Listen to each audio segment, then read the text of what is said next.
Alors bonsoir à toutes et à tous, je suis ravi de vous retrouver pour déjà une 400e rencontre Vlil. C'est un petit anniversaire. 400, le chiffre résonne un petit peu comme une sorte de vertige. 400 fois, nous avons fait halte ici pour tendre l'oreille à une voix, à une phrase, à un récit et évidemment à des auteurs. Alors ce soir, ce n'est pas seulement un rendez-vous littéraire, c'est une sorte de célébration du temps passé ensemble, de toutes ces heures volées au quotidien à vos époux, conjointes et autres pour les offrir à la lecture et au dialogue sur un temps long, ce qui est de plus en plus rare aujourd'hui dans les médias. Chaque rencontre, finalement, a laissé une empreinte et l'ensemble compose ce qu'on pourrait appeler une sorte de mémoire commune, fragile et à la fois précieuse. Alors merci à tous pour ce long voyage qui continue d'exister encore.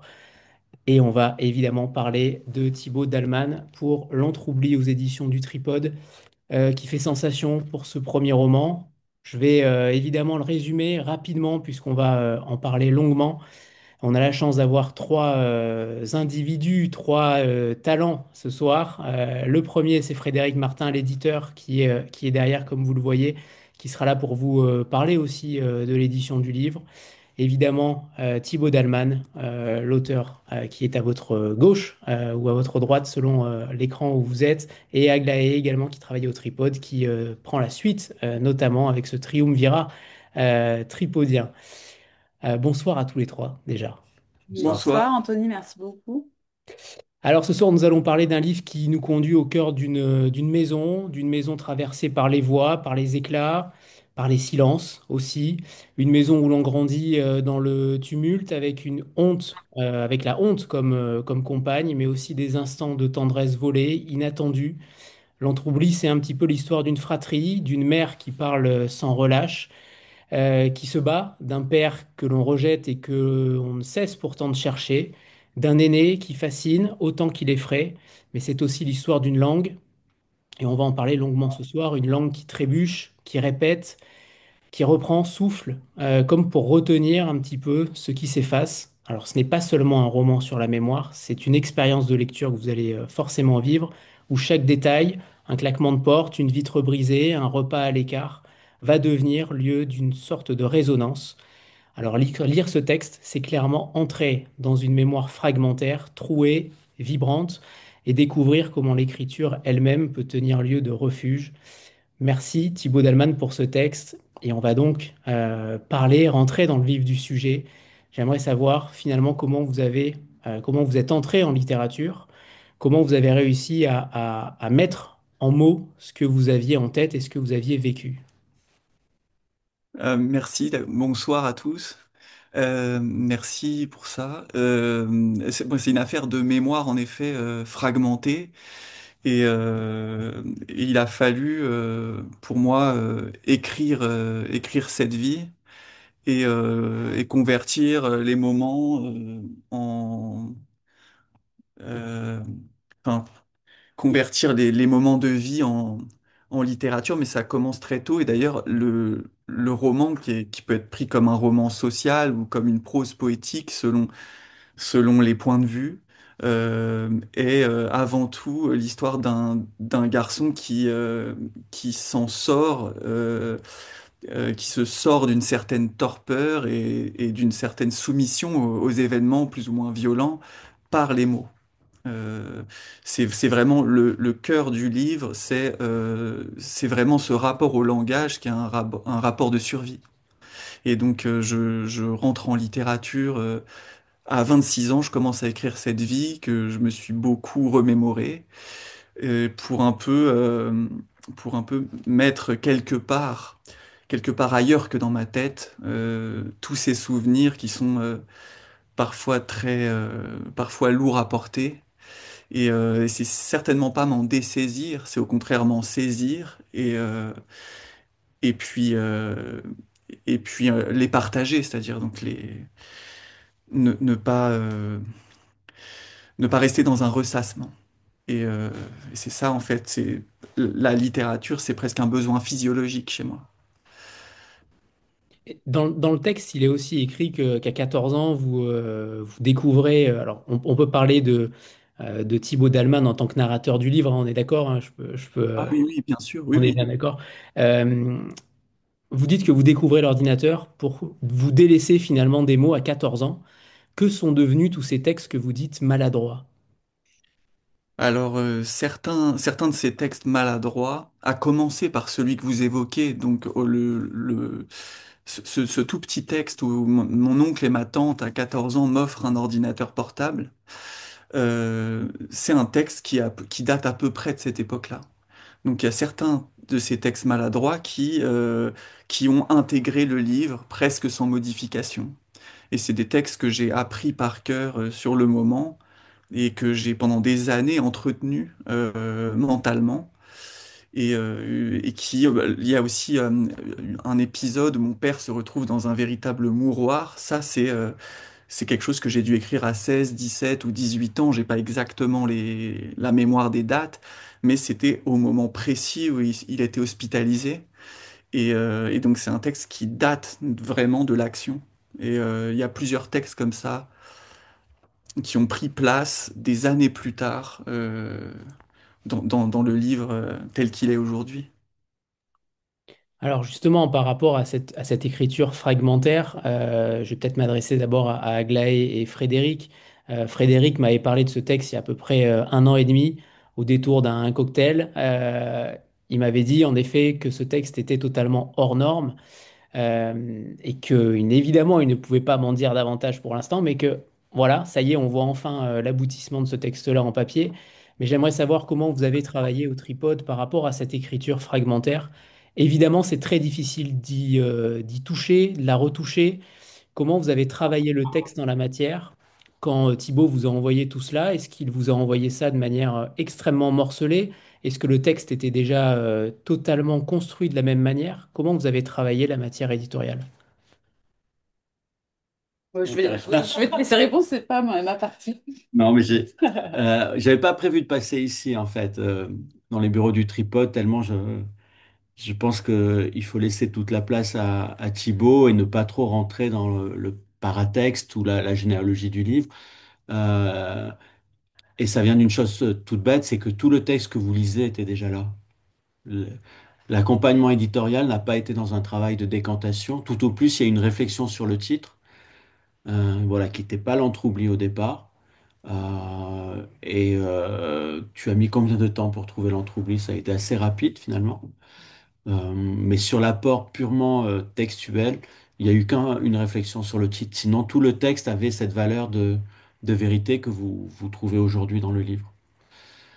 Pour une raison toute simple, mais tu l'as un peu évoqué, c'est que le livre a été tellement porté par la voix, répété mentalement, que le travail de décantation s'est fait tout seul, en tout cas indépendamment d'une maison d'édition. Très bien. Alors justement, ce titre, on va peut-être rebondir sur ce titre-là qui est extrait, on peut le dire, hein, c'est pas un secret, d'un vers de François Villon, qui fait partie de vos auteurs aussi un petit peu phares. Il y en a quelques-uns, vous faites état de Chateaubriand, de René Char, de James Joyce, bref, que des belles références. Comment ce titre est déjà apparu en vous? L'entroubli, ça, c'est un mot qui n'existe pas dans la langue française, ou en tout cas, c'est ce que Frédéric nous disait. En tout cas, il y a une sorte de trappe par laquelle ce mot s'insère. Racontez-nous cette histoire-là, racontez-nous comment un titre peut véritablement peut-être ouvrir une porte à la lecture du texte. L'Entroubli, c'était donc pas le premier titre que j'avais. Le premier titre venait justement de Chateaubriand et était un peu tragique. Je... C'était à jour failli, qui signifiait la tombée de la nuit. Euh, Frédéric me dit, moi, le texte, il me va très bien, il n'y a rien à toucher, mais le titre est un peu tragique parce que t'es pas au soir de ta vie. Et donc, il n'y avait pas de raison de parler de tomber comme ça de la nuit. Et, euh, et donc, il me dit, bah, il va falloir peut-être trouver un autre titre. Si vraiment t'y tiens, on garde celui-là. Et j'y tenais, en effet, je m'étais fait à l'idée. Mais au fond, et ça, il est très humble quand il dit qu'il n'y avait rien à toucher, mais il y avait des petites choses, des infimes détails à toucher qui, en fait, il a une lecture très très fine et il peut voir les endroits où je me suis dit, c'est pas grave, je laisse comme ça, je peux pas faire mieux. C'est des endroits du texte où je me disais, bon, bah, je sentais bien que c'était pas parfait, que c'était pas en adéquation avec ce que j'attendais. Et je le laissais tel quel, je me disais ça va, c'est convenable, je vais pas me faire la guerre plus longtemps parce que j'ai un mode d'écriture très... Enfin, je me persécute beaucoup pendant l'écriture. Et il y a vraiment pas d'autre mot, c'est-à-dire que je vais pas dormir pendant des jours, je vais être sur tel ou tel adjectif, je vais vraiment me... C'est très très difficile. Et des fois, bah, je suis bien obligé de m'arrêter quand même sur une phrase qui me convient qu'à moitié. Et petit à petit, j'essaye de la faire mienne et de me dire que c'est très bien. Et ben, il y a l'éditeur derrière qui passe et qui, comme par hasard, décèle ces très rares moments où je me suis dit, c'est pas grave, c'est un compromis acceptable.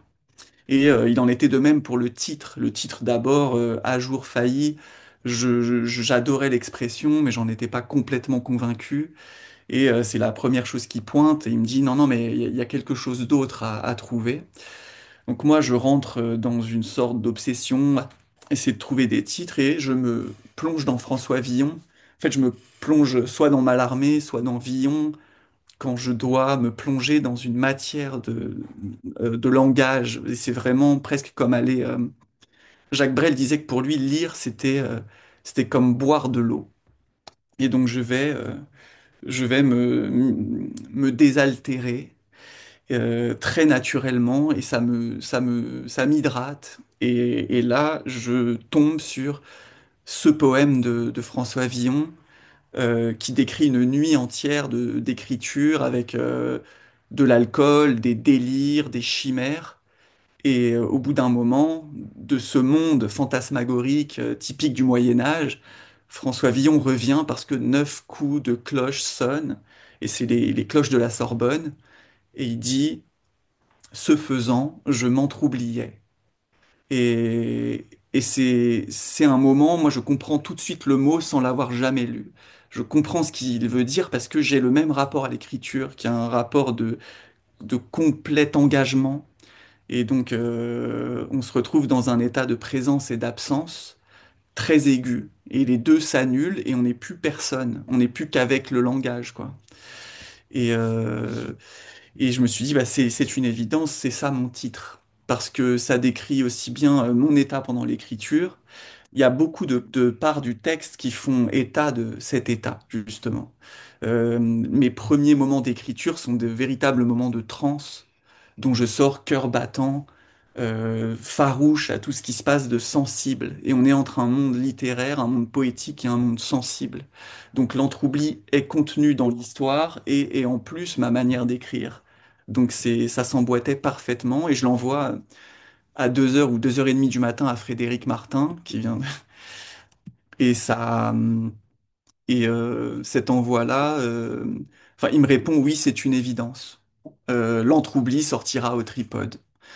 On n'a plus du tout de doute sur ce titre-là. Très bien. Par rapport à cette écriture, justement, à votre style, vous alternez différentes choses, différentes qualités littéraires. Comment vous avez trouvé, ou en tout cas déversé sur le papier, sur l'ordinateur, peu importe, votre littérature? Est-ce que c'est lié à la mémoire de l'enfance qui est extrêmement aussi morcelée, fragmentée? On a l'impression qu'on est véritablement dans la peau d'un gamin de 10, 11, 12, 13, 14 ans jusqu'à sa maturité. En tout cas, je l'ai ressenti ainsi. J'ai eu l'impression qu'en effet, on a tous des bribes de mémoire par rapport à ce qui s'est passé quand on était adolescent et finalement, on a l'impression de ne quasiment rien retenir, excepté peut-être les choses les plus marquantes. Est-ce que c'est ainsi que vous avez travaillé cette matière-là de l'enfance et de l'adolescence? Oui, exactement. C'est-à-dire que les textes sont vraiment très perceptifs. Ils sont au plus proche du sensible et de la mémoire que j'en garde. ce qui fait il y a comme une épousaille formelle entre le texte et la texture même du sentiment. Donc les sentiments de l'enfance sont presque à l'état d'image. Ce sont des images, voilà, il y a une mère qui se met face à une fenêtre ouverte. Donc les textes sont très courts. Et plus j'avance en âge, plus cette mémoire se dilate. Et donc à l'adolescence, en fin de livre, on peut avoir quelques heures sur quelques pages. Mais au départ, c'est l'affaire de quelques minutes ou de. C'est c'est vraiment une adéquation entre la forme littéraire, la concision variable du texte et la forme même de ma mémoire. C'est pour ça que je vous disais en entame que c'est une affaire physiologique. C'est-à-dire que je n'ai pas décidé de donner telle ou telle taille à tel ou tel texte. C'est que le sentiment étant ce qu'il est, le souvenir étant ce qu'il est, il va adjuger de la taille du texte. Et forcément, un souvenir d'adolescent est beaucoup plus détaillé qu'un souvenir de prime enfance. Il n'a pas la même, il aura forcément pas la même taille, pas le même déploiement. Et dans les livres qui suivront, on pourra encore constater une sorte de dilatation du récit qui a tout à voir avec tout simplement la dilatation des souvenirs, quoi. Et justement, ce narrateur, il doute, il hésite, il trébuche parfois même sur ses propres souvenirs. Euh, Aujourd'hui, on est quand même dans une ère littéraire où on ne souhaite quasiment que de la vérité, ou presque. Vous, vous allez au-delà. Vous allez dans une zone où justement le doute est permis, où la littérature, où toute littérature est permise. Comment vous voyez justement la littérature aujourd'hui? Est-ce que c'est un ressenti, ça doit venir en tout cas de l'écrivain et de manière extrêmement physiologique, comme vous le disiez, ou au contraire, à l'avenir, ce sera peut-être différent pour vous? Comment vous voyez cette écriture-là? Euh, C'est-à-dire ma littérature, mon Oui, écriture. oui. Euh, alors, pour moi, vraiment, j'ai jamais été tenté par la fiction. C'est-à-dire que dès l'enfance, je me suis mis à vraiment garder les souvenirs de la journée et à me les formuler intérieurement.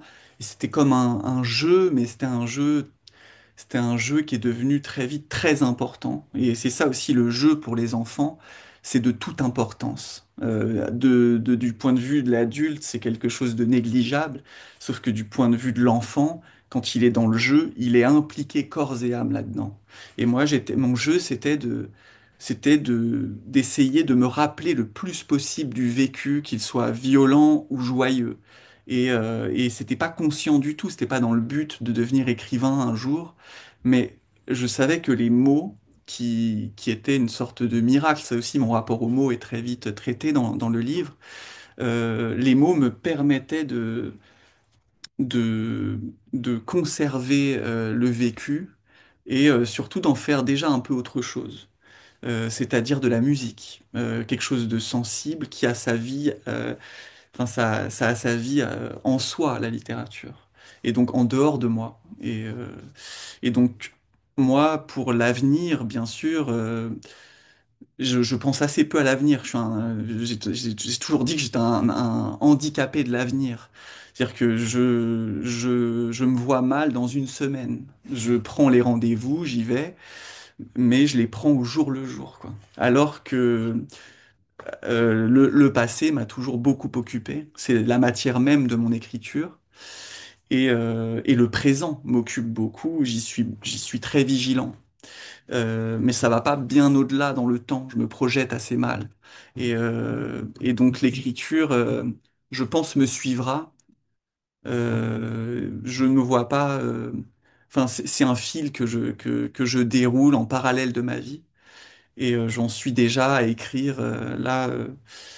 Enfin, il y a un deuxième texte qui est déjà écrit, il y a un troisième qui viendra, et ça reste vraiment mon vécu. Et un jour, mon cousin, qui s'appelle Ferdinand dans le livre, m'a dit, mais qu'est-ce que tu feras quand tu te seras rattrapé? Et j'ai aimé ça parce que, et en fait, c'est impossible de se rattraper parce que le temps d'écriture, surtout chez moi qui écris de manière un peu, enfin, avec une implication parfois, ça peut durer des jours, voire des semaines sur une page. Je risque pas de me rattraper. Il y aura toujours un temps de latence et en même temps, c'est souhaitable parce que ça me permet aussi, moi, de mieux comprendre ce vécu. Et puis votre écriture, elle est extrêmement sensorielle. Il y a beaucoup de sons, il y a beaucoup d'odeurs, il y a beaucoup de sensations, il y a beaucoup de lampadaires aussi. Ça m'a fait beaucoup rire de voir autant de lampadaires décrits aussi dans cet univers-là. Qu'est-ce qu'il y a derrière vos sensations aussi, votre acuité sur le monde, votre goût de l'observation, j'ai l'impression, est plus démesuré que beaucoup d'autres écrivains. Comment vous travaillez la matière visuelle? Comment vous observez le monde? Je le, euh, c'est vrai que c'est-à-dire ma démarche littéraire n'est absolument pas intellectuelle. Elle est, elle est perceptive, elle est sensible et enfin, au dernier degré, elle est sentimentale, si on veut. Mais elle commence toujours par un ancrage sensible qui est qui ressemble du coup, enfin j'espère, enfin c'est pas, en tout cas moi je me sens très très proche de Duras. Duras, c'est quelqu'un qui va rendre dans un sentiment qui a pu changer sa vie. Elle ne va pas décrire combien ce sentiment a changé sa vie, elle va décrire la teinte qu'avait le jour qui passait par les stores à ce moment-là, la qualité du tissu qu'elle touchait, la saveur de la peau de son amant, et donc elle va avoir une approche vraiment presque rigoureusement sensible et l'impact que telle ou telle rencontre ou tel acte a sur sa vie et donc sur le récit euh, suit la perception. C'est la perception qui m'engage complètement. Et donc moi, quand je suis en train de travailler mes souvenirs, c'est bien sûr la restitution sensorielle, comme vous dites, qui m'occupe pleinement. Et d'ailleurs, des fois, il y a que ça. Il y a vraiment. Je me contente parfois d'observer. Surtout dans l'enfance, il y a très peu d'état d'âme, il y a très peu de jugement. Il y a une fratrie qui est une sorte de créature polymorphe. Je dis beaucoup plus nous que je. Euh, et parce qu'on vivait tout ça ensemble, comme une créature avec des yeux multiples et nombreux. Et, et on était une créature perceptive. Tout d'abord, c'est ce qu'on est enfant. Et ensuite, à l'adolescence, la conscience point, avec tout ce que ça mène de tourments et de profondeur aussi, intellectuelle, voilà. Et justement, par rapport à cette scène d'ouverture peut-être du livre, où on a l'impression que c'est une scène extrêmement urbaine, très visuelle, pourquoi vous avez décidé de commencer justement par l'extérieur avant de nous faire pénétrer dans l'antre, entre guillemets, de la bête? On a l'impression que c'est une sorte de respiration d'entrée de jeu pour justement, vous disiez tout à l'heure que le titre, le premier titre était très dur pour le coup. Est-ce que c'est une sorte de respiration? Est-ce que vous vous êtes posé la question de l'incipit de ce premier chapitre pour nous faire entrer dans cette famille? Alors, je me pose assez peu de questions au préalable, vraiment. C'est-à-dire que j'ai un souvenir qui me vient, je m'y consacre, j'ignorais même que ce souvenir-là serait la première page du livre. Je n'ai convenu de la disposition des textes qu'à la toute fin, qu'après les avoir pleinement travaillés. Et donc, et ce texte-là s'est avéré, oui, en effet, à l'extérieur, j'avais pas pensé à ça du tout. C'est un texte qui peut être un peu, enfin, qui est très resserré dans l'appartement, l'enfance, dans une sorte de claustration commune. Et, et il y avait quand même ces moments de liberté dans la rue et la ville, petit à petit, dans mon récit, va revenir. Et à chaque fois, la ville, c'est pour ça que la toute première phrase, c'est la ville est claire, ce qui sans elle serait la nuit. C'est que la ville s'oppose à la nuit chez moi. Et à plusieurs stades de ma vie. C'est-à-dire que tout ce qui se passait pas dans l'appartement était plus respirable. Même juste à côté du périph' où on a grandi, dans ce stade, on respirait pleinement notre enfance parce qu'on n'était pas dans cet appartement saturé de bruit et de violence larvée, psychologique ou physique, ça dépendait. Après physique, c'était jamais pour moi. Enfin, ceux qui ont lu le livre, enfin, c'était entre mon frère aîné et mon père. Mais il y avait enfin, la ville m'apparaît comme un salut. Et c'est vrai que j'ai commencé par par ce match de foot dont chaque phrase est à prendre aussi autrement que sur le plan perceptif, pur et dur.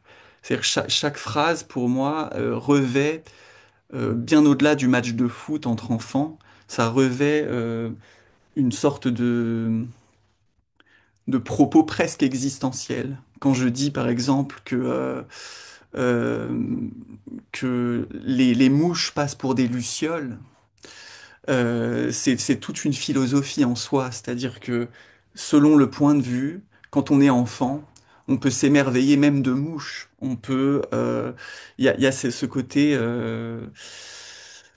voilà, il y a plusieurs lectures, même si la base, toujours, est sensorielle. Ouais. Ce qui est extrêmement frappant aussi dans votre texte, c'est l'absence de manichéisme. Je mets au défi quelconque lecteur de dire que vos personnages sont manichéens, tant ils sont complexes, que ce soit le père ou la mère, notamment.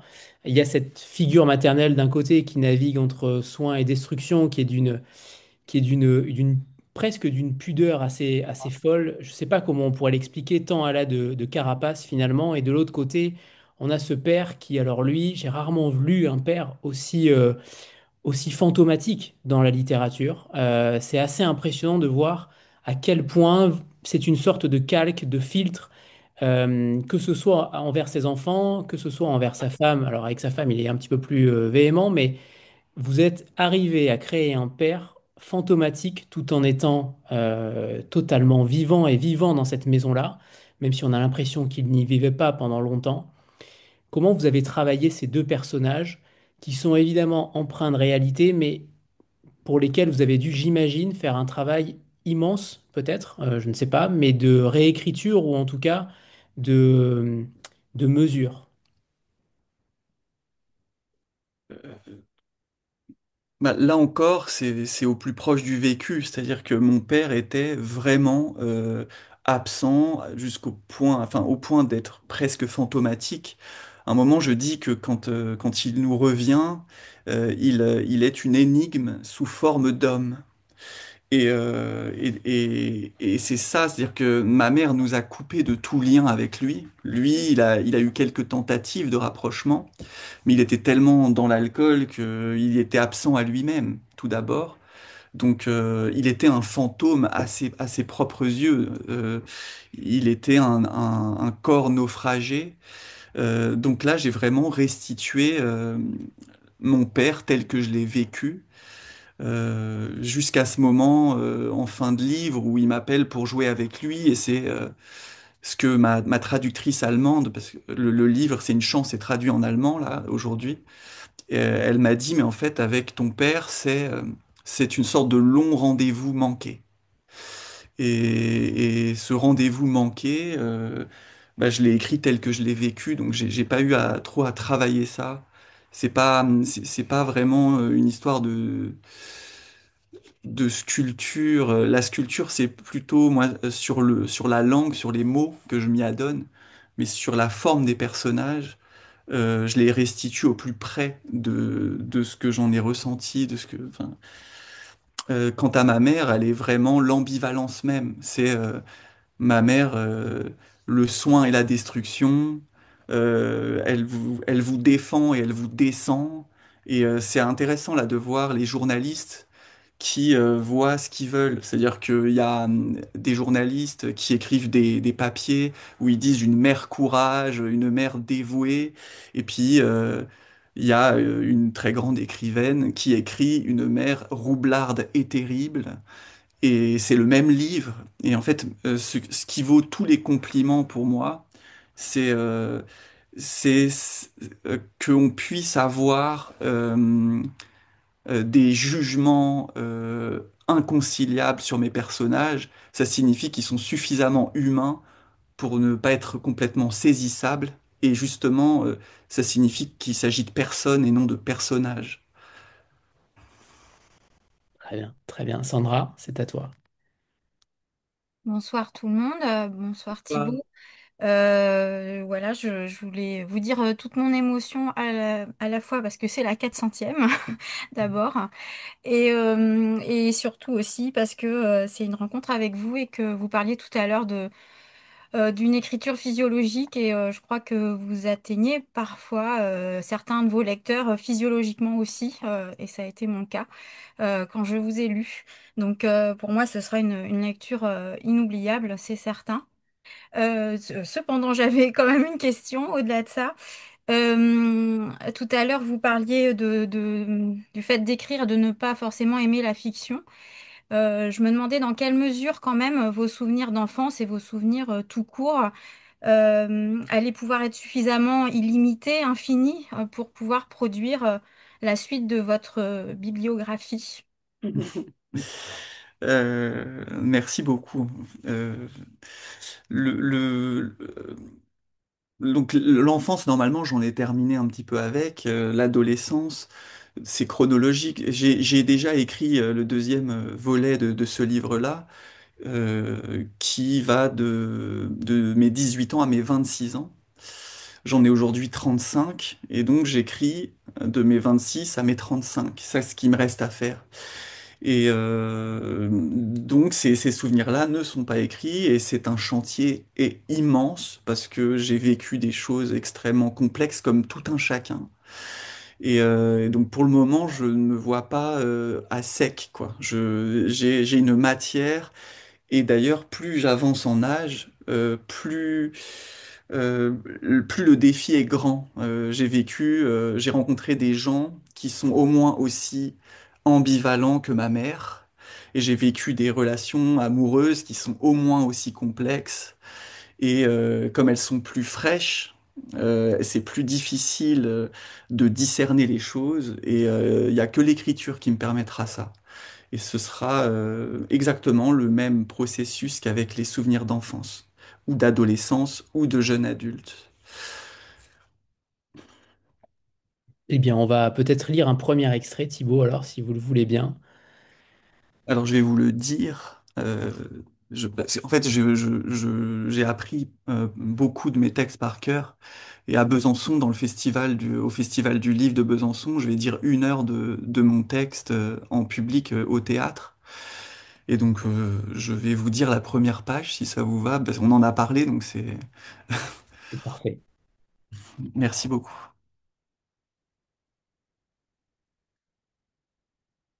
La ville éclaire ce qui sans elle serait la nuit. Plus haut encore, 4 lampadaires s'inclinent sur un rectangle synthétique où jaillit un ballon, tous à sa poursuite. Sans maillot ni arbitre, on devine à qui pourchasse et à qui réclame, avec et contre qui on est. D'ici, nuées autour des spots, les mouches passent pour des lucioles. Dans les nets contours du lieu, on court à l'infini. Là, on se bouscule, bascule, s'insurge, se relève, se distance, frappe, marque. On salue la foule qu'on imagine. Et déjà le ballon s'émancipe. Et déjà on court à lui, se le dispute. Tandis que les nerfs se lassent, que les règles s'essoufflent, il est temps pour les vaincus de demander la défaite au vainqueur, qui l'accepte comme une faveur. Alors on s'agglutine, toutes mains aux hanches, face à une seule cage démesurée, où l'on tire de trop près, sur un gardien sans défense et sans gants, désigné volontaire. On frappe comme on s'insulte, et comme on rit, sans compter. L'enjeu est déjà hors du cadre, parmi des centaines de carrés de lumière. Chacun en guette un, du coin de l'œil. Il faudra rentrer dans les temps.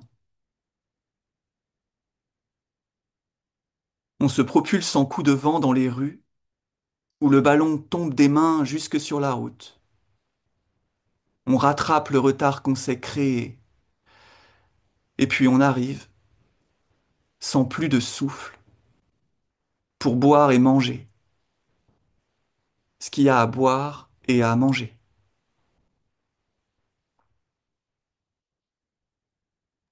Merci Thibaut. Merci. Merci infiniment pour c'est même pas une lecture, c'est un cri du cœur. Merci, merci. Quand on écrit sur l'intime, certains écrivains pensent aussi à ce qu'il va advenir des réactions sur ceux sur lesquels on écrit. Est-ce que vous avez pensé à cela au départ de l'action? Est-ce qu'au contraire, vous vous abstenez finalement de partager ce texte avec les personnes concernées dans le livre? Comment vous avez envisagé les choses?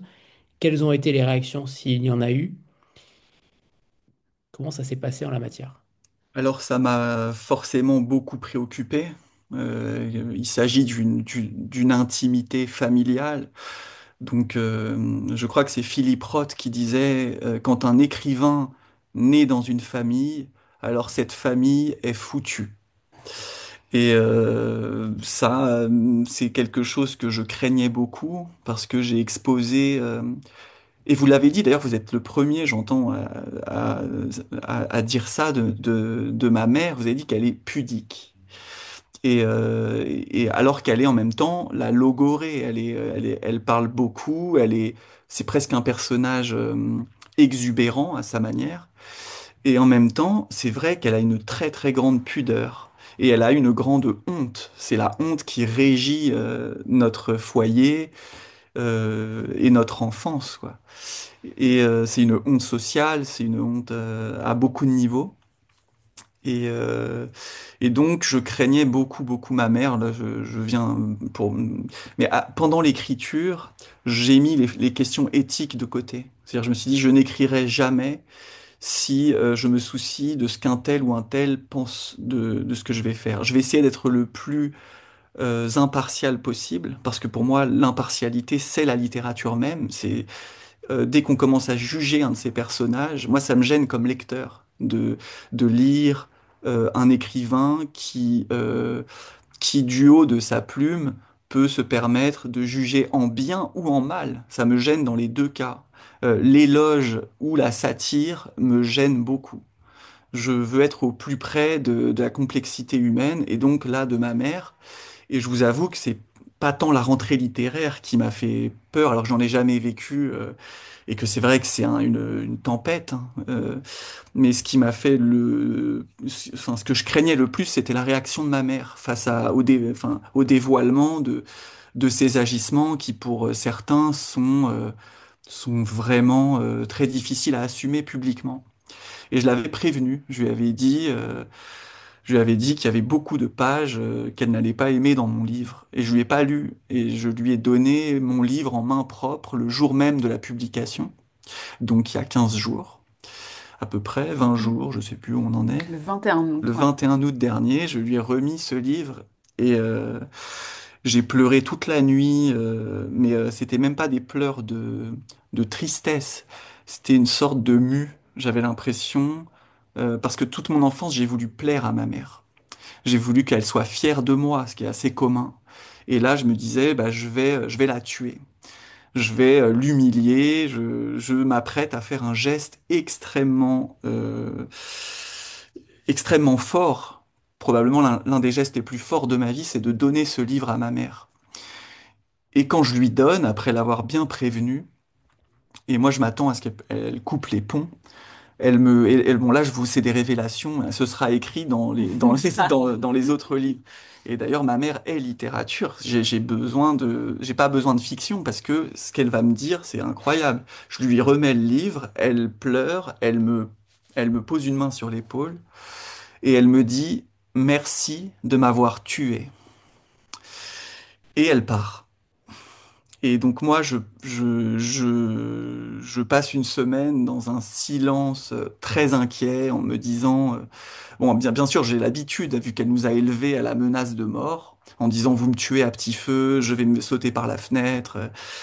J'ai l'habitude, c'était une réaction à peu près normale de sa part, mais tout de même. Et je me dis, voilà, bon, je l'appelle après une semaine, je l'appelle et elle répond. Et je lui dis alors, qu'est-ce que tu as pensé du livre? Et elle me dit qu'elle est très fière, que c'est très bien et qu'elle le propose à toutes ses amies et qu'elle en fait. Donc elle assume tout. Alors que plein de lecteurs peuvent dire, mais tu te rends compte de ce que t'as dit de ta mère, tu te rends compte, bah elle est si entière, c'est un personnage si fou et si total que elle est fière malgré tout. Et aussi, elle doit sentir la part de dévouement, la part d'hommage qu'il y a enfin, parce que je la rends dans toute sa complexité. Et elle ne s'attarde pas. Et après, elle me dit seulement, par contre, t'exagères, ma cuisine, elle n'était pas aussi sale que ça. Alors qu'il y a mille autres scènes dont elle aurait pu s'offusquer et se scandaliser. Et donc, finalement, ça, c'est un séisme qui n'a pas eu lieu. Et comme ma mère, enfin, c'est ce que j'ai dit à Frédéric, mon éditeur, je lui ai dit, elle est imprévisible par essence. Et, euh, et donc là, elle a encore montré combien elle était insaisissable et imprévisible. Très bien, très bien. Et alors, étant donné que vous êtes en lice pour le prix du premier roman et le prix Vepler, de ce que j'ai cru comprendre par Aglaé, et à mon avis, ça risque de pas s'arrêter là. Pour le coup, le livre va circuler, forcément. Il n'y a pas que votre mère. Comment votre entourage aussi, finalement, réagit à cet ouvrage-là? Quelle réaction vous avez eue en dehors de votre mère? Est-ce que c'était véritablement euh, la seule crainte, c'était elle?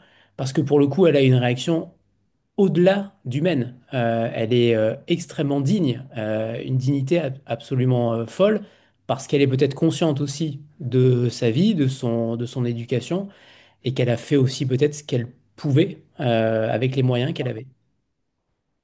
Oui, oui, exactement. C'est une réaction ouais, au-delà de la réaction humaine. Et elle a ce côté-là. Certains diraient monstre, c'est pas le cas. Elle est humaine à un degré inconcevable, dans la dévotion et dans la cruauté parfois. Euh, Par exemple, quand j'ai avoué à mon frère qui s'appelle Arthur dans le livre, je lui ai dit que j'écrivais un livre. Il m'a dit, t'écris un livre sur quoi? J'ai dit, bah, c'est sur ma vie, j'avais rien d'autre à répondre. Et il m'a dit, tu te prends pour qui? Et très naturellement, je lui ai dit, je pense que toute vie est bonne à raconter. Et j'en suis encore convaincu. C'est-à-dire que si je suis pas autobiographe, je suis biographe, toujours en littérature et en poésie. Mais les gens que je convie dans mon roman, je les dépeins, j'essaie de les donner tout entier, et donc je me consacre à cette altérité au moins autant qu'à décrire ma personne. Et donc, c'est un peu, c'est autobiographique, mais c'est en même temps une galerie de. Enfin, pour moi, c'est une sorte de mosaïque d'autrui. Et ça m'importe beaucoup. Par exemple, Thierry, qui arrive là, bah, j'ai pas encore sa réaction, mais Thierry, c'est le jardinier qui, je craignais, parce qu'il y a une scène de fin. avec ma mère une scène de violence, hein. C'est de la violence. Et je craignais beaucoup sa réaction parce que je tiens beaucoup à lui, je le vois très peu, mais j'avais pas envie de casser quelque chose. Je sais pas encore ce qu'il en est, c'est trop précoce là pour. Mais sinon, je crains aussi mon frère aîné César, qui est un personnage. Je décris la genèse de sa violence. Euh, ma mère qui, euh, ma mère qui lui reproche d'avoir du sang méditerranéen alors qu'il n'a pas connu son père. Je dis bien qu'il était choyé et qu'ensuite il a été rejeté. Je parle même de désamour. Donc on voit très bien la grande violence de ma mère à son endroit. Mais par contre, après, lui-même, il prend le relais de cette violence et de cette cruauté. Et moi, ça fait 15 ans que je l'ai pas vu, parce que la dernière fois que je l'ai vu, il m'étranglait contre un mur. Et je n'ai pas encore sa réaction, mais c'est quelqu'un qui est très vigilant à ce qu'on fait, parce qu'il veut revenir dans nos vies, alors qu'aucun de mes frères ne peut plus le voir, et on a tous une très bonne raison de ne plus le voir. Donc, je ne sais pas comment il prendra le livre, ça reste un mystère. J'ai une tante aussi que je décris avec beaucoup d'amour, et aujourd'hui même, enfin, je craignais sa réaction quand je la disais. Enfin, je décris ses crises de colère. Et comme elle est en effet très susceptible dans la vie, je me suis dit qu'elle allait très mal le prendre, que j'expose sa colère. Et ma cousine, qui était donc sa fille, qui était à côté d'elle aujourd'hui, quand elle a lu le texte, m'a dit, elle a éclaté de rire. Et elle a dit, c'est vrai qu'il faut pas me faire chier. Alors que moi, ça faisait des mois que j'étais dans le deuil de ma relation avec ma tante. Je me dis, elle ne tolérera pas ça. Et finalement, elle a très bien pris. Et donc, pour le moment, ce que disait Frédéric tout à l'heure, c'est qu'une succession de petits miracles dans les réactions humaines. On verra pour César, ça risque pas d'être aussi tendre de sa part. C'est vraiment quelqu'un de torturé. On verra bien. Après, j'écris vraiment assez peu pour eux. J'écris pour atteindre un niveau universel. Je veux pas que ça reste circonscrit à ma famille et à nos rancœurs ou à nos. Il y a aussi un journaliste qui avait dit, il ne s'agit pas de pardonner, mais, euh, mais simplement de traverser. Et c'est exactement ça. On revient au sensible. C'est une traversée. C'est pas, je n'excuse personne, je donne les choses telles que je les ai vécues, mais de la manière la plus sensible possible, sans intellectualiser, donc sans juger. Donc après qu'on me juge mal en retour, alors que moi j'en ai fait le plus possible une œuvre poétique, ça me semble déplacé. On n'est plus du tout sur un niveau de jugement. Même dans la réception, ça me semble un peu bizarre. Enfin, je pense pas qu'on puisse discuter sur un plan moral après ça. En tout cas, vous avez raison, la fiction ne sert à rien vous concernant, vous avez assez matière. C'est évident. Vous avez totalement. Sophie, c'est à toi. Bonsoir tout le monde, bonsoir Thibaut. Je suis moi ravie d'être parmi vous en cette 400e. Ça faisait longtemps que j'étais pas venue, donc je suis ravie. Toujours un plaisir. Alors j'ai lu votre livre. Moi, il m'a, comme beaucoup j'imagine, il m'a transpercé, il m'a ébloui, il m'a fait du bien malgré le contexte. Ça m'a fait du bien parce que je me suis remise à la lecture. J'avais eu une petite panne due à des petits problèmes personnels et du coup, enfin, lire cette histoire aussi grave soit-elle avec vos mots, moi, ça m'a fait du bien. Je me suis vraiment pris une vague littéraire, enfin, de littérature, c'est-à-dire une vague de mots, de vérité, ça m'a vraiment, ça m'a fait du bien. Et j'ai adoré vous lire. Enfin, j'ai fait mon retour, mon petit retour, bah, voilà. Mais, vous savez, vous m'avez répondu très gentiment. Et moi, vraiment, j'ai été extrêmement touchée et je suis encore plus touchée ce soir de vous écouter, de vous avoir écouté, non pas lire, mais dire votre texte. Et c'est aussi beau que de vous lire, en fait. Donc, merci. Merci pour ce moment. Merci d'être vous. Et ma question, c'est, est-ce que justement euh, un texte comme celui-ci, vous pourriez comment dire, le pourvoir, oui, auprès des lycéens ou des collégiens à qui justement peut-être que ça donnerait envie d'écrire pour peut-être se libérer de certaines choses. Euh, voilà, si votre livre, par exemple, peut aider les jeunes à peut-être aller mieux ou à extérioriser peut-être ce qu'ils vivent chez eux, c'est un mal-être ou quelque chose. Donc voilà, est-ce que ce serait une idée pour vous de faire ça? Donc c'est très long ce que je dis, mais je suis beaucoup émue. Pardon. Je suis beaucoup émue, je parle beaucoup. Ah non, vous n'avez même pas. Vous n'avez même pas parlé beaucoup. Donc voilà, donc c'est ma question. Et encore une fois, merci Thibaut, merci Anthony, merci Sandra. J'en profite pour dire que vous êtes des anges parce que on découvre grâce à vous des pépites comme celle de Thibaut. Et c'est des pépites qui restent gravées. En tout cas, la vôtre Thibaut, elle restera gravée dans mon cœur, dans ma tête. Merci beaucoup.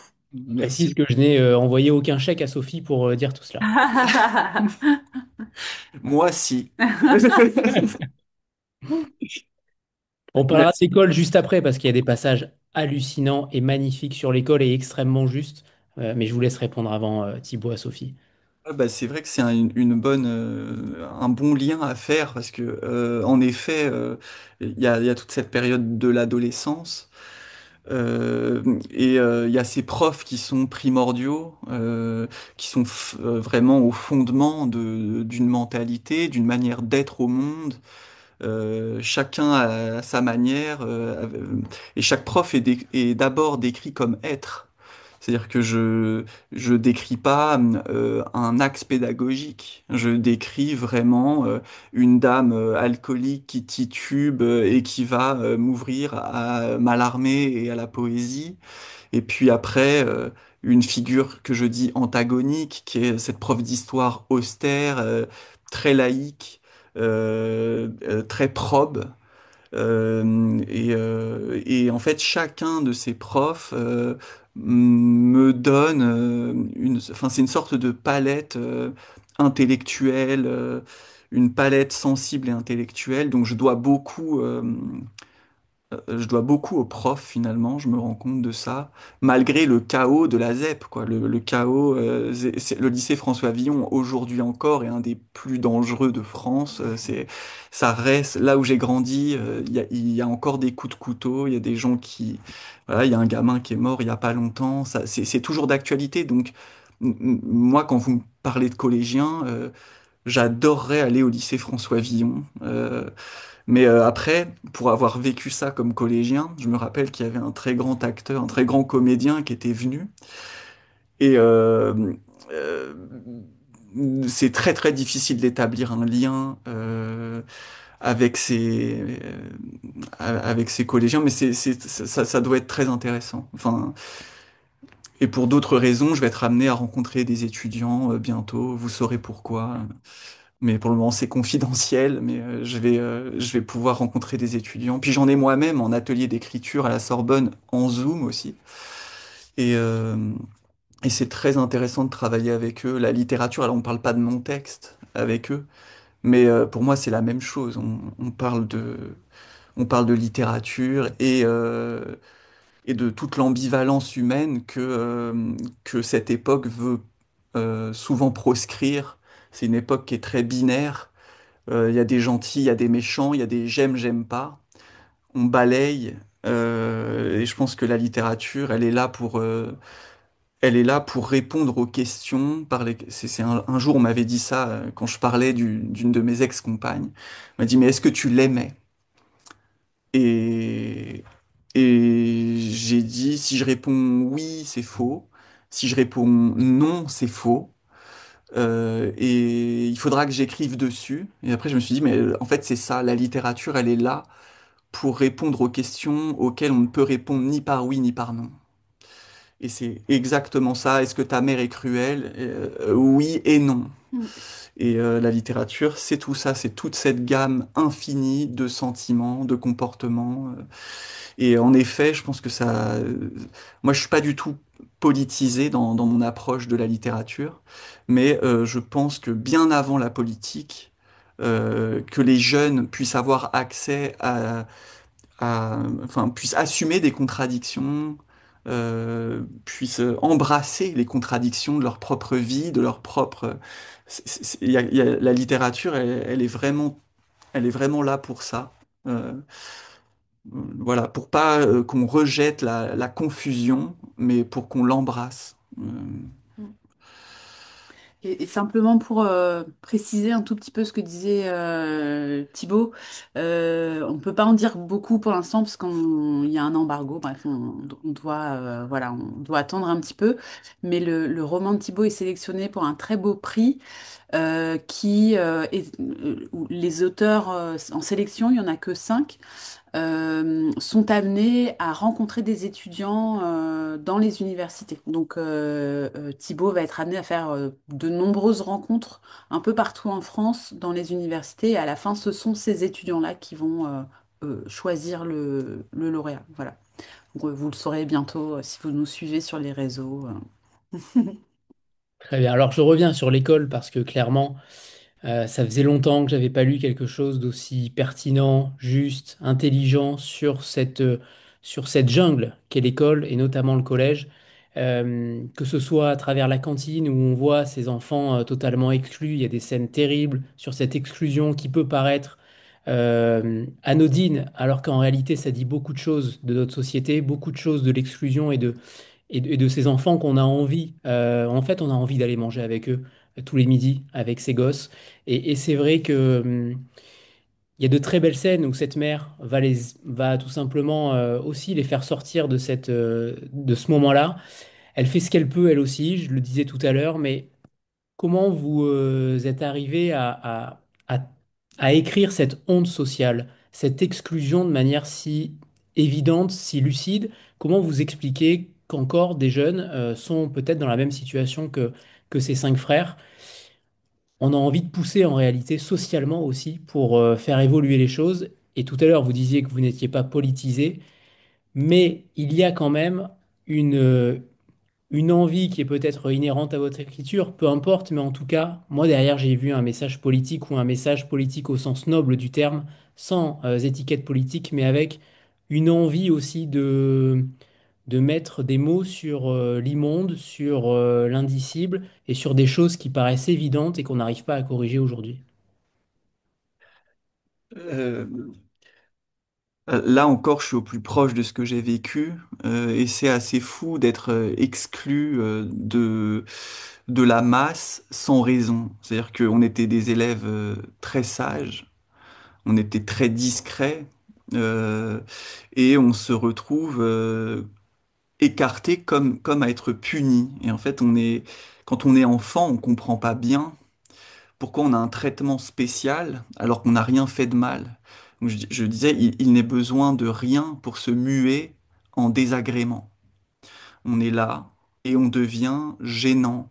On devient la chose à cacher parce qu'on nous refuse l'accès à la cantine qui était beaucoup trop chère pour nous et on nous rejette de plus en plus. Et ce que je dis, c'est qu'à un moment, enfin, même si on déplaçait des magazines dans la salle qu'on nous laissait, euh, on devait, euh, on devait vraiment ménager notre inexistence. Il fallait qu'on soit discret jusqu'à l'inexistence. Notre existence à cet endroit n'était pas souhaitable parce que le prestige en prenait un coup, et c'était un tout petit prestige en plus, c'est une toute petite école de quartier, mais privée. Et on n'avait pas l'argent d'aller à la cantine, et là on ressent seulement. Et c'est comme ça que je le décris, c'est encore une approche sensible. C'est-à-dire que nous, on s'émeut des poissons exotiques, on peut manger à côté de ces poissons exotiques, et ça vaut tout, enfin c'est un privilège. Et après on est dans la cour et c'est rigolo d'être dans la cour. Et c'est rigolo d'être entre frères. C'est une mésaventure bénigne. Ça que et avec la distance, bien sûr, ça prend une dimension politique. Avec l'âge, pour le lecteur comme pour moi, moi j'ai écrit ça avec une forme de rage, forcément. Mais je ne veux pas que la rage, je veux pas que la rage transperce. Je veux pas qu'un message soit donné. Je veux qu'une réalité soit donnée à éprouver. C'est pas, à aucun moment c'est discursif, mais c'est éminemment politique du fait même de la situation. Et même plus que politique, je pense que là, il y a une histoire. Ça me fait penser à un texte de Charles Juliet. Il y a un magnifique texte de Charles Juliet, très simple, où il décrit son enfance chez les enfants de troupe, ça s'appelait comme ça, donc dans une école militaire, et il décrit son envie de faire partie de la masse, de faire partie du commun, mais une grande envie très très candide et très pure de faire partie de la masse, et une impression toujours d'en être rejeté. Et c'est bien avant la politique. C'est être rejeté de l'espèce. Et là, on rejoint aussi ma mère. C'est-à-dire que quand ma mère vient à notre secours, ça répond à cette première phrase quand je parle d'elle et que je dis, elle ne laissait personne au mépris de l'espèce. À bras le corps, elle l'endiguait. Ma mère, elle peut être cruelle sur tous les plans. On peut toujours compter sur elle quand elle juge, enfin quand elle sent une injustice. Une injustice, bien souvent, d'ailleurs ces hommes, le choix de ces hommes, c'est toujours ça. Que ce soit Thierry le jardinier ou mon père, ce sont toujours des exclus. Son premier homme, c'est un Tunisien dans les années 70. C'est quelqu'un dans une famille qui n'était pas particulièrement ouverte d'esprit. Mais ça c'est avant le livre, donc il en est peu question. Mais dans tous les cas, le choix de ces hommes, c'est jamais, enfin c'est toujours, et ça date aussi de son frère jumeau handicapé mental d'ailleurs, c'est prendre l'exclu et lui donner une protection et le considérer. C'est vraiment ça, ma mère. Et aujourd'hui encore, ma mère, pour tout vous dire, c'est de sa vie privée, là, parce que c'est pas encore dans un livre, mais elle s'occupe, alors qu'elle a 71 ans, elle s'occupe d'une dame gratuitement, parce que cette dame est exclue de la société, qu'elle est très seule, elle s'occupe même de plusieurs personnes, tout à fait bénévolement, sans jamais mettre ça en avant. C'est-à-dire que si on lui pose pas la question, elle en parle pas. Et c'est parce qu'elle ne peut pas il y a quelque chose de, c'est plus fort qu'elle, elle ne veut pas qu'on rejette qui que ce soit en dehors de l'espèce humaine. Et l'espèce humaine a tendance à faire souvent ça, quoi. Il y a cette métaphore, en tout cas j'y ai vu une métaphore, c'est celle de l'aquarium, en effet, où on a l'impression que tout le monde observe sans vraiment voir. Il y a véritablement une sorte d'image très puissante de cet aquarium au niveau de l'école, mais de manière plus générale. Cette métaphore-là, est-ce que ce n'est pas la clé de ce livre-là en réalité? On a l'impression que les êtres humains, ou en tout cas les personnages de ce livre, et peut-être de manière plus grande encore, passent sans regarder, sans voir, sans observer, passent au quotidien, que ce soit devant les plus démunis ou que ce soit à travers des enfants en effet qui sont en difficulté financière. Est-ce que c'est ça la métaphore centrale ou presque du livre? Au-delà de l'exclusion, c'est le fait de passer sans regarder. Oui, oui, oui. Très certainement. Oui, oui. Alors moi, j'avais pas du tout vu la métaphore que vous avez vue. Décrivais vraiment les poissons. Et on s'émerveille de leur beauté, ces poissons exotiques qui flottent, et on peut manger avec ces poissons et les regarder. Mais c'est exactement ça, en fait. C'est pour ça que je disais que c'est pas politique, c'est bien en amont de la politique. C'est c'est combattre l'indifférence. La littérature, si on va directement au discours, on la sabote. Il s'agit tout d'abord d'observer, de sentir et donc de considérer. De considérer l'espace, mais de considérer autrui dans toute la complexité de chacun. Et d'ailleurs, mon père, moi, quand j'ai écrit dessus, j'avais pas la même relation à lui. Il est mort des années avant l'écriture. J'avais encore en moi ce que ma mère avait mis en moi de rage contre mon père. Et plus j'ai écrit, plus j'ai compris que cet homme n'était pas haïssable. Et c'est pas un exercice formel, c'est-à-dire que euh, quand il y a du jugement, il n'y a pas de littérature, donc on lutte contre le jugement jusqu'à ce qu'il n'y ait plus qu'une personne en face de soi. Et cette personne-là s'est avérée douce, fantomatique, mais pas particulièrement haïssable. Et je ne l'aurais pas compris sans l'écrire. Sandra, c'est à toi. Euh, oui, Thibaut, je ne sais pas si vous êtes conscient de la singularité de votre écriture. En tout cas, je pense que ceux qui vous ont lu en sont conscients.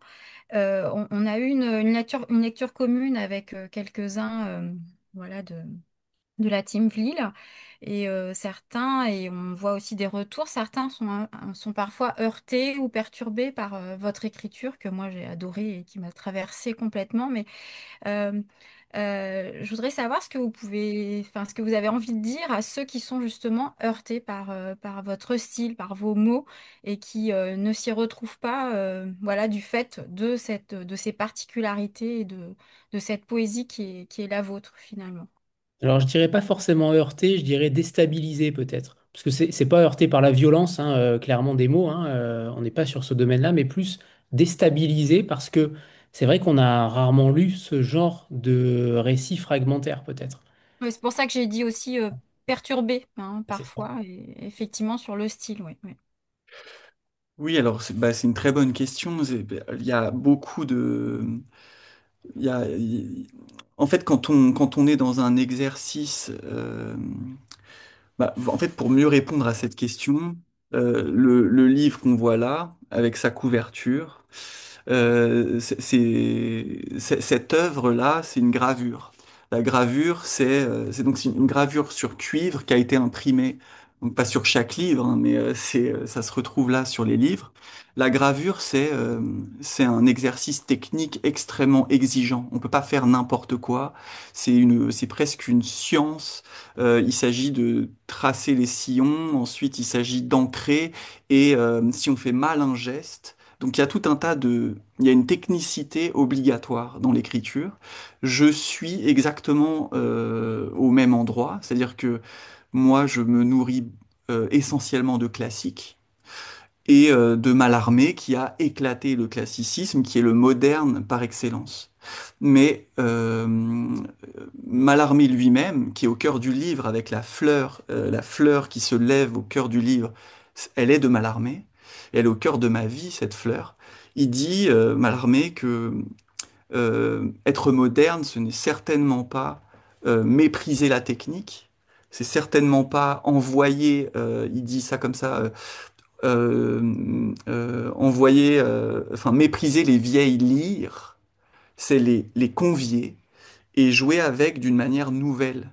Et forcément, cette approche moderne, quand on est moderne, on fait pas l'unanimité.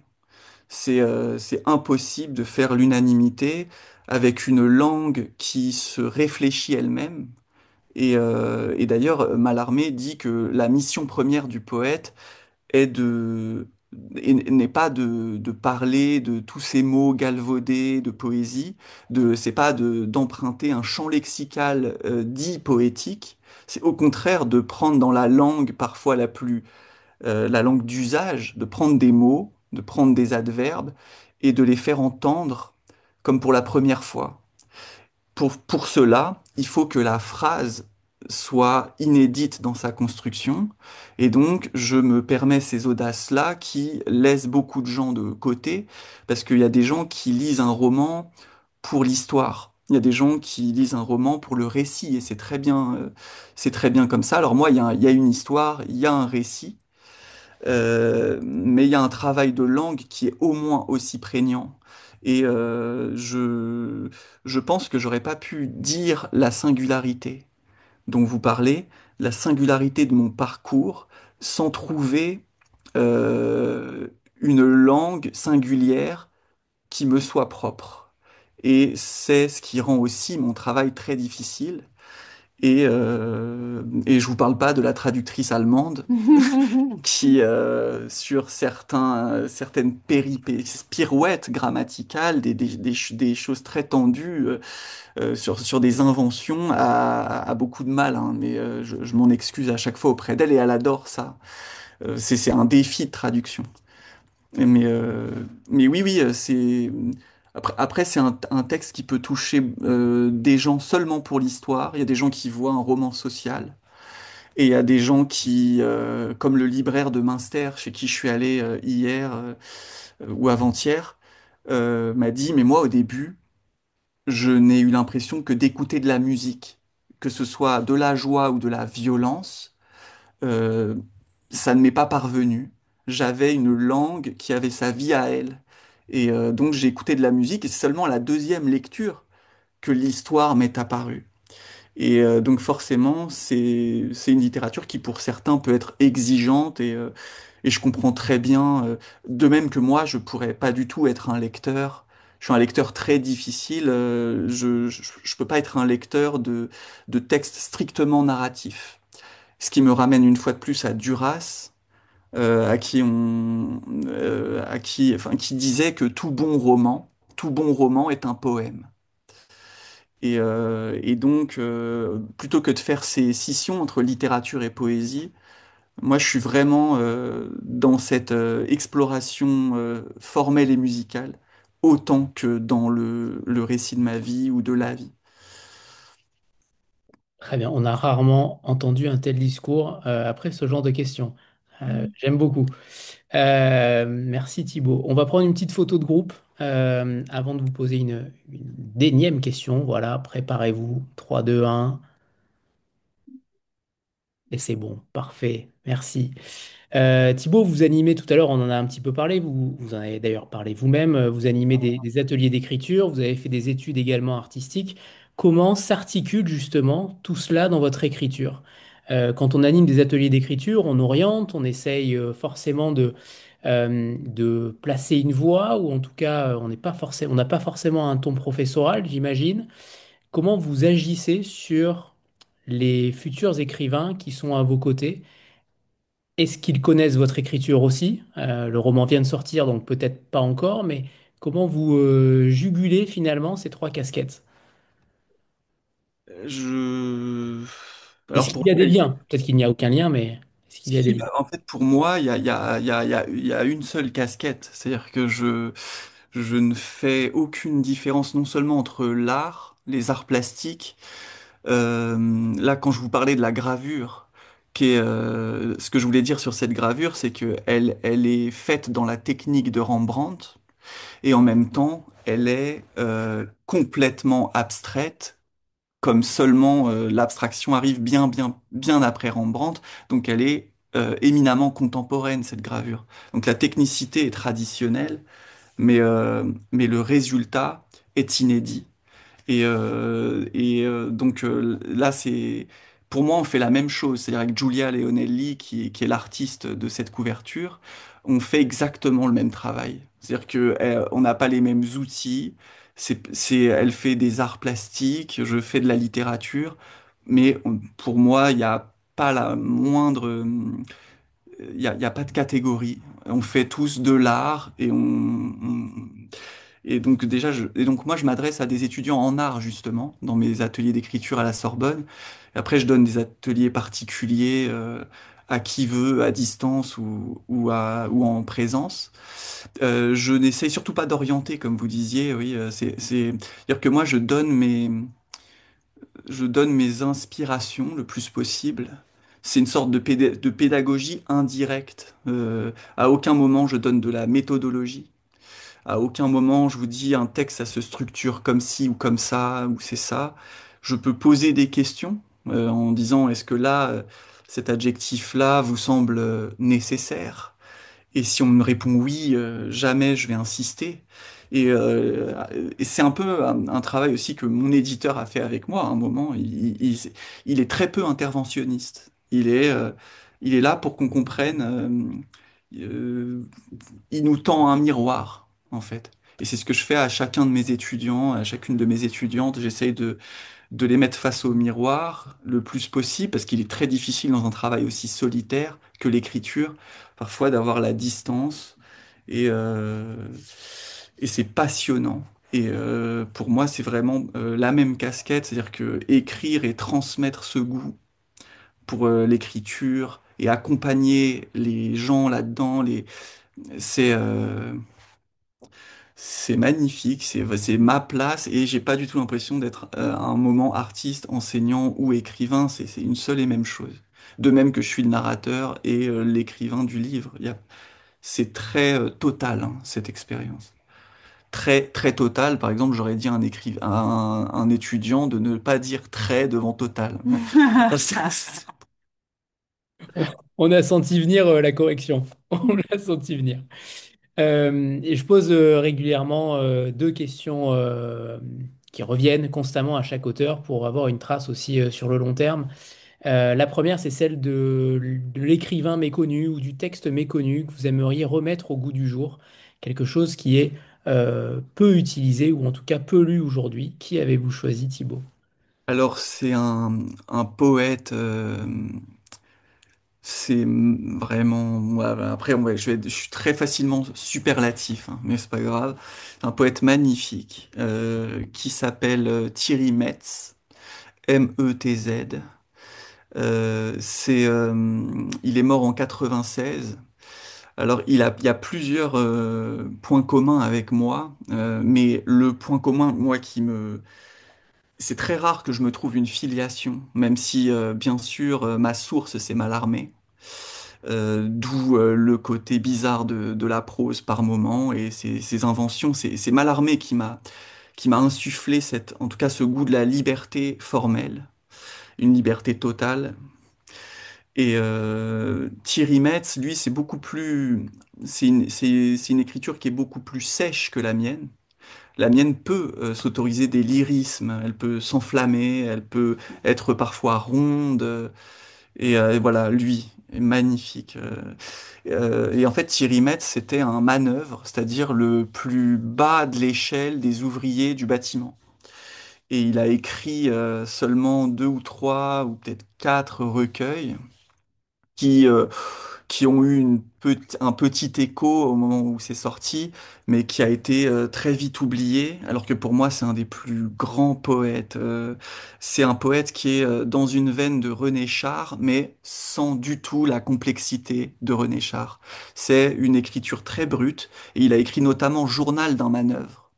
Et Journal d'un manœuvre, c'est un recueil avec des unités textuelles très réduites qui décrit presque à la manière d'un journal, ce qui décrit une journée de travail. Et une journée de travail forcément très rude, parce que lui, il était manœuvre, donc la petite main du chantier. Donc ça a aussi un écho politique, mais c'est pas du tout le propos. C'est-à-dire que lui, dans sa perception, il arrive à trouver des miracles c'est des miracles perceptifs. Donc le chantier devient un monde, enfin ça devient très très beau du seul fait d'être regardé. Donc ce que vous disiez tout à l'heure sur les poissons, c'est ça.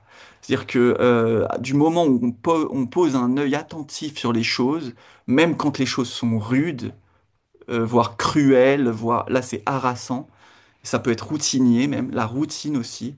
Et ben il y a un oiseau qui passe au-dessus du chantier.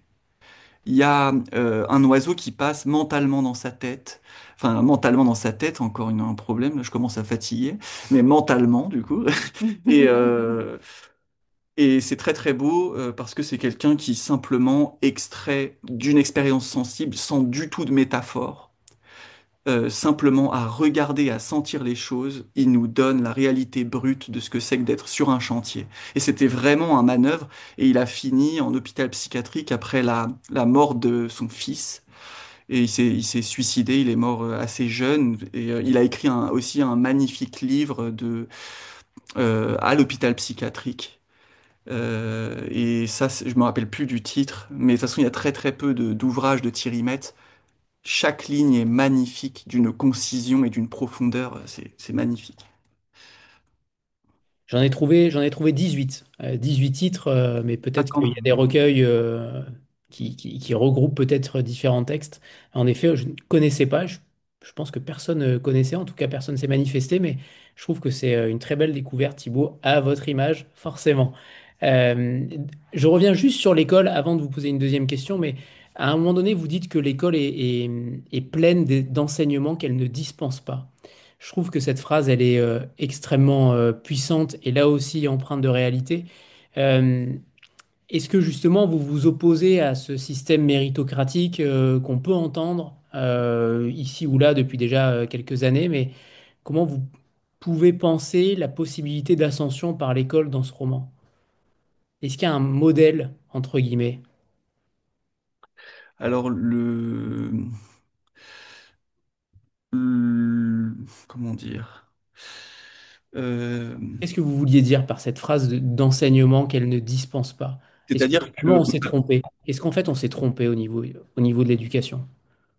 Alors non, c'était plutôt pour dire que quand on observe les comportements humains en dehors des leçons dispensées, la manière dont on nous traite, dont nos camarades même nous traitaient en nous voyant pauvres, en nous disant pauvres, en nous évitant, la manière dont les instituteurs pouvaient nous humilier alors que la vie nous humiliait déjà. Ça, c'est des enseignements. C'est des enseignements qui sont valables pour la vie. C'est surtout ça, c'est-à-dire qu'en dehors du contenu pédagogique, l'école, elle est pleine d'enseignements pour la vie. C'est pour ça que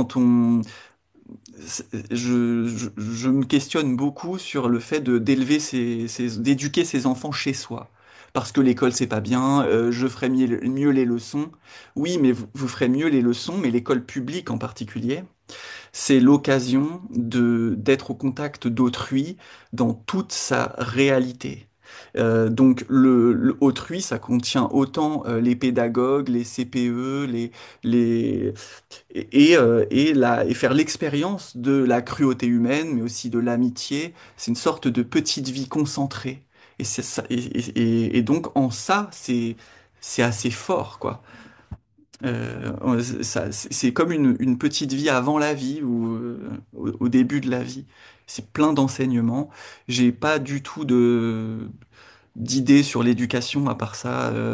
Je sais qu'il y a des pédagogies alternatives qui me semblent beaucoup mieux que cette histoire de compétition et de notes, et notamment la pédagogie Freinet, qui est une pédagogie enfin un peu le prolongement de Montessori, tout ça. J'ai pas d'enfant moi-même, je sais pas ce que ça vaut. Mais je pense qu'il y a des manières moins rigides et surtout moins compétitives d'envisager l'école, quoi. Et d'ailleurs, tout ce que je retiens de l'école, c'était pas du tout une mise en concurrence. C'est une fleur qui se lève, c'est une femme qui nous parle d'égalité et de laïcité. C'est pas, ça n'a rien à voir avec les résultats, tout ça.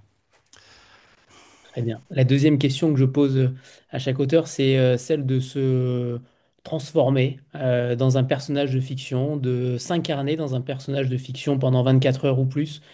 Et potentiellement, si vous souhaitez changer son destin, c'est le moment. Ce sera peut-être votre ultime chance, Thibaut, de changer le destin d'un personnage de fiction. Alors, je suis arrivé à votre iPod en me disant, mais je n'ai aucune idée de ça. Je n'ai pas. Et après, j'ai fait une blague, et en fait, cette blague va être ma réponse. Et je me suis dit, mais c'est une blague qui vient quand même moi, j'adore les autrices qui me racontent leur vie comme femmes. Donc, j'adore Duras et j'adore Virginia Woolf, qui elle est capable de nous mettre même dans la peau des hommes aussi, hein, bien sûr. Surtout les vagues de Woolf, c'est incroyable, ce flux de conscience. Et donc je me dis, bah moi, quitte à être dans un personnage de fiction, autant faire l'expérience d'être une femme. Et j'aime beaucoup le mythe d'Antigone. Et bah, je changerai la fin de manière à ce qu'elle ne meure pas. Et je pense à Antigone meurt? Non. Antigone. Ouais. Après, oui, on peut faire du déni. Et ce serait très intéressant d'ailleurs de voir une Antigone survivante. Mais ça, je laisse ça aux vrais romanciers. Mais ça peut être très intéressant de voir parce qu'il y aurait ce qu'aujourd'hui on appelle un peu trop banalement, il y aurait de la comment on dit cyrulnique, de la résilience. Mm. Et ce serait très intéressant plutôt que d'en finir sur cette tragédie, de voir comment Antigone vieillit par exemple avec ce qui lui est arrivé. Et ça deviendrait encore plus intéressant. Ce n'était donc pas une blague. Eh bien, on va terminer cette rencontre, Thibaut, avec un second extrait. On ne pouvait pas finir autrement qu'avec un second extrait. Alors, donc 1 minute 30, hein, oui, Oui, approximativement. Vous avez carte blanche, Thibaut. d'accord. Euh, Maman, une voix, une diction, une chaleur, un corps géant, plus entier qu'un monde, et à portée de peau, une peau, un infini de peau, à sentir, saisir, contempler. Là, des plis connus, de bras, de cou et soit à même, bercé de fait, consolé d'une tristesse ou de rien, mais consolé, respirant où ça respire, où ça bat, si blottir, c'est se rejoindre.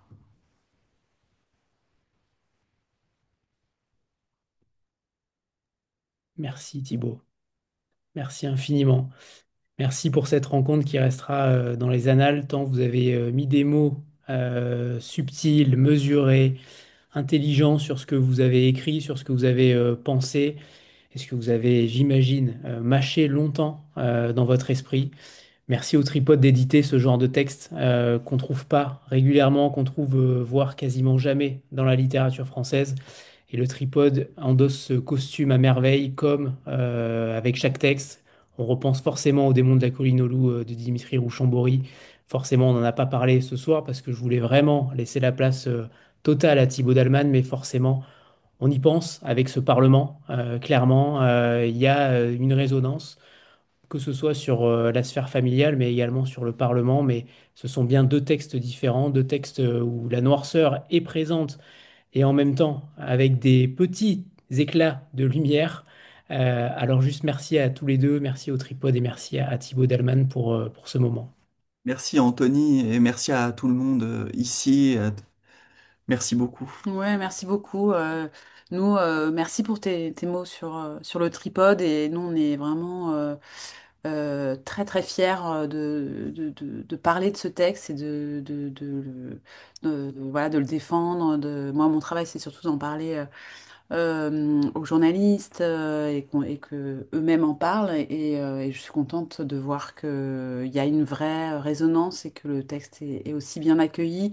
Et c'est aussi grâce à vous. Et voilà. Merci à tous. Oui, merci à tous et à tous ceux aussi qui m'ont soutenu, que j'ai reconnu et qui me soutiennent sur les réseaux, qui ont soutenu le texte avant qu'il ait voilà, ces nominations et qui sont, voilà, merci. Merci pour votre sensibilité surtout.